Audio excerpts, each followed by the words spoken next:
Olá pessoal, tudo bem? Aqui é o professor Luiz e nesse vídeo a gente vai falar um pouquinho sobre domínio, contradomínio e imagem, tá?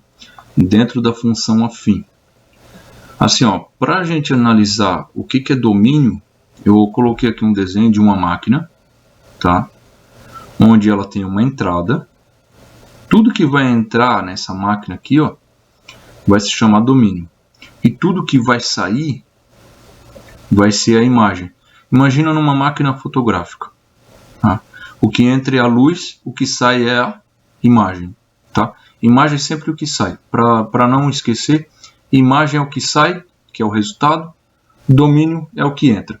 Assim, eu vou analisar aqui, ó, uma situação onde eu tenho 2 limões e aqui eu encho um copo de suco. Tá? Para 2 limões, eu tenho um copo.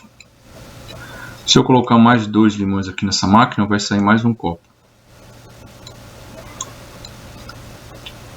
4 limões, 2 copos. Para 6 limões, eu vou ter 3 copos.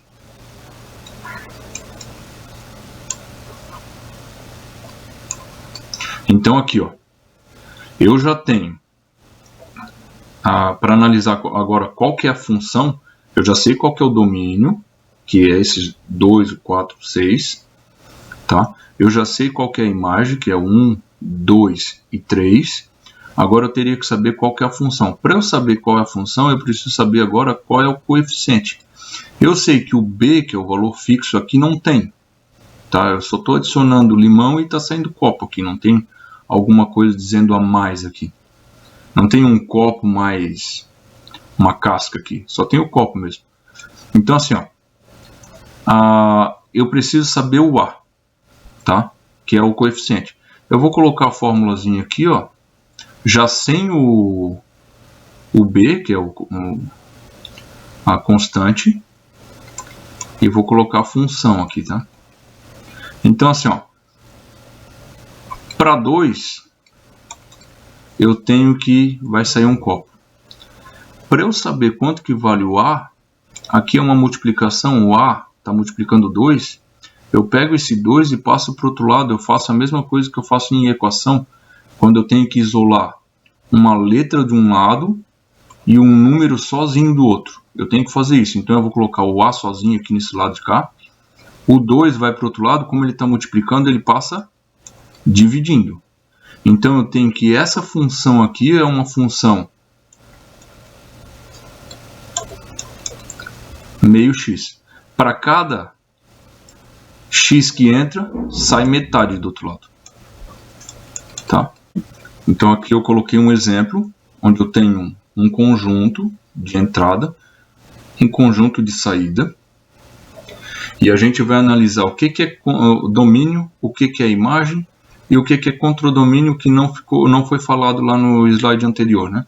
Assim, ó, eu tenho tudo que entra é o domínio, então eu já posso colocar o domínio aqui, ó, da função, sendo o 1, o 2 e o 4. Tá? Para esse conjunto aqui, ó, eu vou ter uma imagem. E a imagem, ela vai ter que respeitar a função. Então, se eu coloco o 1 aqui no lugar do x, vai sair 2. O 2 está aqui, ó. Tá? Se eu colocar o 2, 2 mais 1 vai sair o 3. Se eu colocar o 4 nessa função aqui, vai sair o 5. 4 mais 1, 5. Então eu tenho que a imagem aqui, ó, dessa função é o 2, é o 3 e é o 5. Tá? E o contradomínio? O contradomínio é tudo que está aqui, ó, inclusive aqueles números que não fazem parte da função. O contradomínio é o 2, é o 3, é o 4, é o 5 e o 6. Nessa função aqui, tá? E para terminar esse vídeo, a gente vai falar um pouquinho sobre representação gráfica da função afim.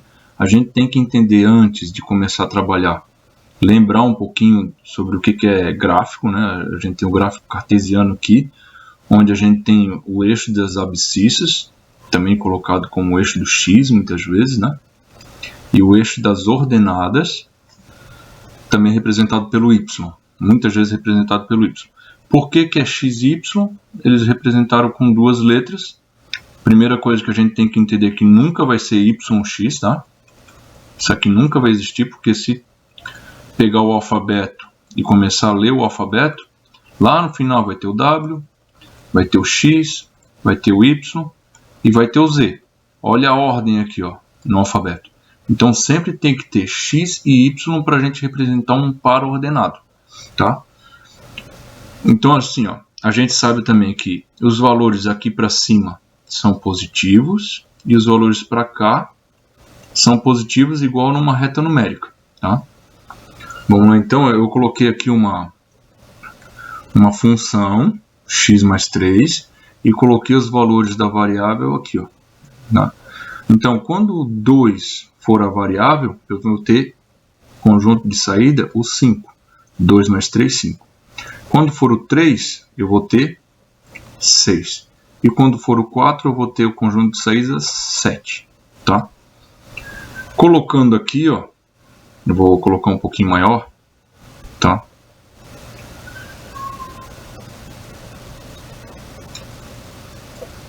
Os valores aqui.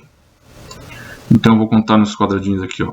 1, 2, 3, 4, 5, 6, 7. Para o x eu posso contar menos, aqui até o 4. 1, 2, 3, 4. Esse eixo central aqui sempre vai ser 0, 0, tá? É a posição 0, 0. Onde o x vale 0 e o y também vale 0. Para cá positivo, vou pegar o meu primeiro par ordenado que ele tem no lugar do x2. Eu vou até o x2 e vou subir até o 5. 1, 2, 3, 4, 5. Vai estar mais ou menos aqui assim, o meu primeiro par ordenado. O segundo vai do 3 aqui no x e vai estar aqui no 5. No 6, né? E o último vai sair o y7 e no x valendo 4. E aqui, ó, eu vou traçar uma reta unindo os pontos aqui, ó, para a gente ter mais uma noção do que é reta, do que uma função crescente, uma função decrescente, tá? Sempre que for olhar os números, quando a gente analisa os números, a gente analisa da esquerda para a direita. Então eu tenho que esses números aqui, ó, eles estão aumentando, né? Estão crescendo. Eu tenho que nesse sentido aqui, ó, os números estão diminuindo. Então eu sempre leio desse jeito aqui. Então aqui também vai ser a mesma coisa. Quando me perguntarem se essa função aqui é uma função crescente, eu vou olhar nesse sentido e vou ver se a reta está subindo. Se ela estiver subindo, ela é crescente. Se ela tiver, aí eu vou fazer aqui, ó. Se ela tiver desse jeito aqui, ó,